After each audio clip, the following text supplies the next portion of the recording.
This is the podcast helping to create, provide, and expand winners in life. Positively life-changing experiences through music for all. Go for it! This is the podcast that encourages everyone to break ranks! This time on Break Ranks. This is the best thing ever. Our teams are rivals on the field, but the bands support each other. History is made at BOA Grand Nationals as the two greatest rivals in college sports combined for one epic musical performance. Being able to come together and collaborate and work together in such a wonderful environment as this is truly a treat. The band directors from The Ohio State University and the University of Michigan tell us why they did it. It all starts from public school education, and that's why this event is so important. And how it felt to perform with their rivals. Last week, his band made a bear that pooped on the Michigan flag. And this week, you're playing together. Was it awkward at all? No. More on this historic event on a season-ending Break Ranks.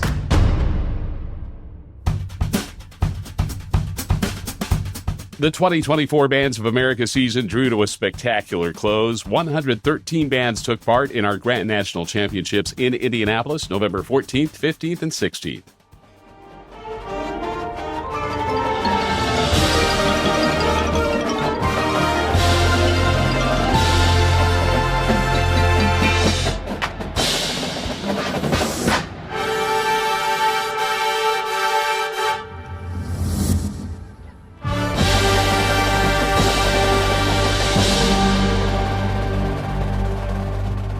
The Avon Marching Black and Gold took home the Eagle for the fifth time, the third most Grand National Championships of anyone in the 49-year history of the organization.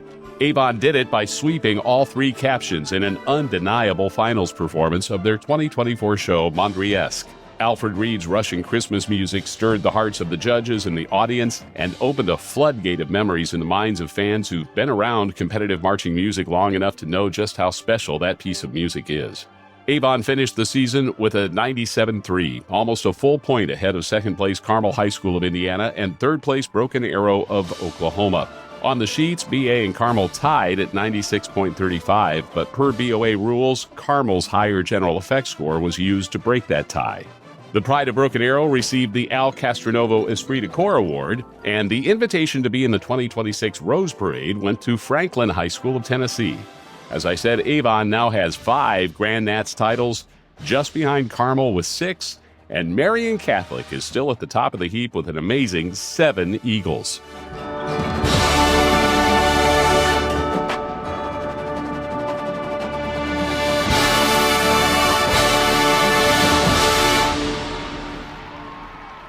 Earlier in the day in semifinals,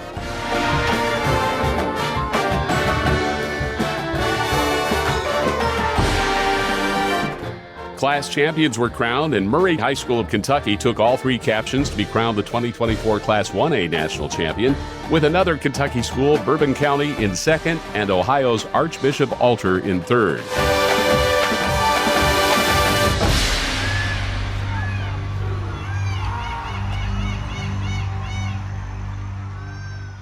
In 2A,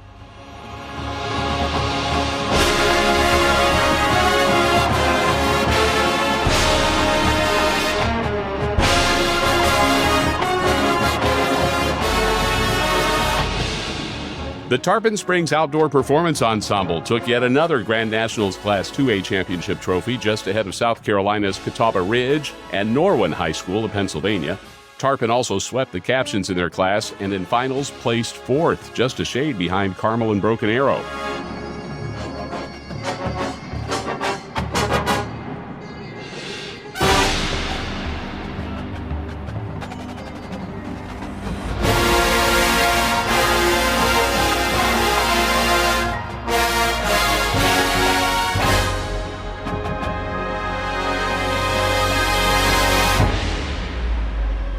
Texas Cedar Park High School took 2 of 3 captions on their way to the Class 3A title, Music and General Effect, while Indiana's Castle High School had the best visual score in that class. Castle was second in 3A, Tennessee's Dobbins Bennett third.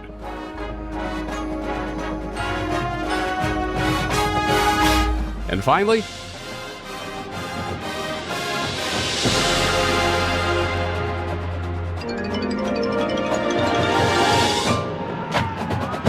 Avon dominated the Class 4A awards in semis, too. They had top scores in all three captions, tying, though, with Carmel in music performance. But Broken Arrow ended up coming in second in Class 4A. Carmel was third.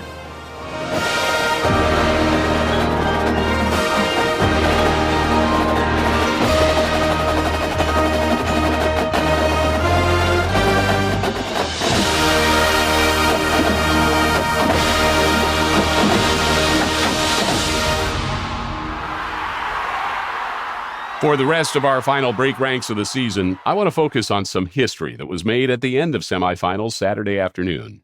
For the first time ever, the University of Michigan Marching Band and The Ohio State University's Marching Band collaborated and performed a show together. It was a demonstration of the power of music to overcome even the most deep-seated rivalries. After all, just the week before, Ohio State had performed a halftime show which featured a drill that formed a giant bear which pooped on a banner with the Michigan logo. After their exhibition, I spoke with the school's band directors to find out why they did the combined show and if it was ever awkward.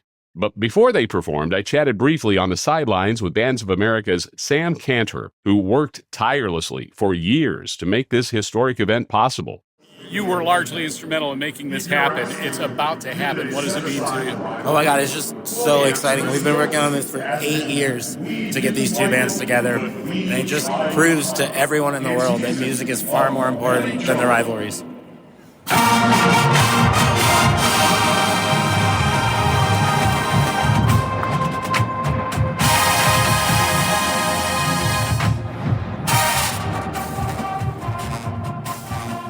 My name is John Pasquale. I'm the Down at Large Shepherd Professor of Conducting at the University of Michigan, where I'm the Director of Marching and Athletic Bands.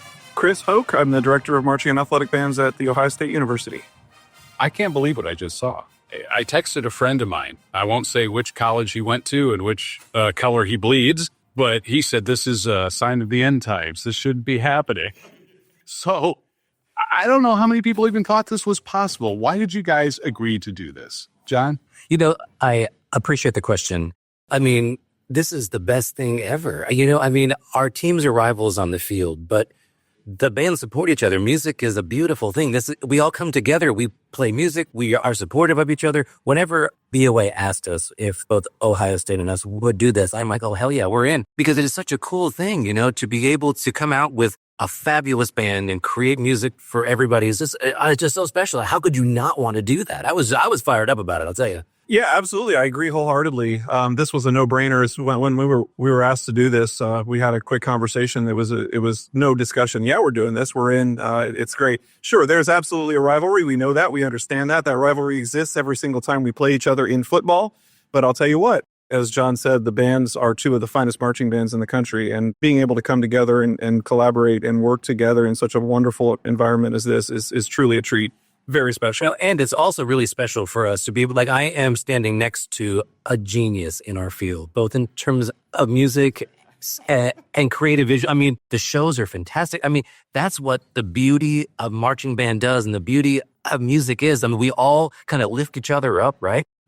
His stuff today was awesome, right? And I was so excited to have him work with our students because just the talent is off the chart. Why would we not want that to happen? And especially in our conference where, bands in the Big Ten Conference, we are so fortunate because they're really good. But it all starts from public school education. And that's why this event is so important because this is where it is. And I'll tell you, you got the best high school bands in the country, and it's a wonderful thing to see. It's a great opportunity to recruit, right? Well, that too. It is. Yeah, I would be lying if we didn't think that. Absolutely. But it really is a great opportunity for all the younger folks here to see what they can do at the next level. Music is a lifelong endeavor. It's something that you never have to give up on. And being able to see what you can do once you get out of high school band, the incredible opportunities that you have. It doesn't have to be at the University of Michigan or Ohio State. It could be anywhere.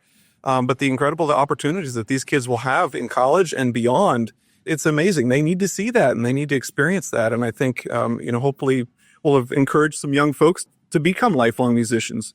John, last week his band made a bear that pooped on the Michigan flag. And this week you're playing together. Well, you talk a little bit about that. Was it awkward at all? No, it is what it is. It's a part of the kind of rivalry, the spirit of college. It is what it is, but what is really important is the joy that music brings, that his students exude every day. Every show is off the chart fantastic in terms of just performance execution, emotion, how it just reaches the crowd, his fan base, ours too. But that's every college band, every high school band, every middle school band, beginner group. I mean, that's what's fabulous about this whole activity. It's just the creativity and the jabs kind of fun. Sometimes they're fun, but we got to look past that because it's so much bigger than that, right? It's so important. It is. And I think, we take the opportunity every once in a while to poke fun at the other school. That's what rivalry is about. That's, it's fun. College marching band is supposed to be fun. It's supposed to be a good time. And it's supposed to be an activity that inspires people, that gets people excited and interested. So that piece of it, I think, is great. But being able to do something like this is more important. It's a much greater experience to be able to collaborate and share the field with terrific musicians. So how did your students react when you told them about this? Ours were thrilled. Yeah. Oh, yeah. I mean, because we have never done this. I mean, Right. Par band's in the 127th season. What about yours? We're in the 147th season of what we call the OISA marching band. So no, we've never had the opportunity to collaborate on this level. No, because we have before. We'll just do a patriotic piece together. But I mean, this was a fully collaborative production, not with us before. And other schools in the Big Ten, for sure, And I think this is just the beginning. We were talking about it during the rehearsal today. I'm like, we should start to think about this every couple of years because it's so special, Well, and then to make it even more special, you're joined on the field by members of United Sound. We haven't had a chance in my podcast to talk about United Sound yet. So for my listeners, this is a group that takes students with and without mental and physical disabilities and combines them so that everybody has a music experience, and so that the kids with disabilities are being taught by kids without disabilities. And those musicians joined the two bands on the field today. Chris, what was that? What was that like for you? I think it's really special to be able to see, and young people from anywhere making music together. And I think having that opportunity was thrilling for our students to see, kids from all over the place enjoying that, having a great time making music with like fine musicians at the college level. So it was really exciting to see. And boy, they played really well. They played their hearts out, did such a great job. Really proud of them. I was incredibly moved. I mean, it's just being able to see the joy in their eyes, and just the sounds that are around them and the crowd clapping. And that's what it's all about. Yeah. Period, paragraph for me. I'm like, that was beautiful. The two of you and your students and your organizations made memories for thousands of people today that they will never forget, and made history for Bands of America. Thank you both. It's our honor. It's absolutely our honor, our pleasure. Thanks, Dan. Ohio State Band Director Chris Hoke and Michigan Director John Pasquale. And just like that, another Bands of America and Break Rank season has come to an end. My thanks to everyone who has graciously agreed to be my guest this season. A special thanks to my BOA team who helped in the production of every podcast, James Stevens, Ben Zolkauer, and Laura Bote at Music for All, and the extremely talented Patrick Keller, who has produced and edited every episode. And finally, thanks to you for listening and supporting all the Bands of America. I'm Dan Potter. Until next time, go for it. Break ranks.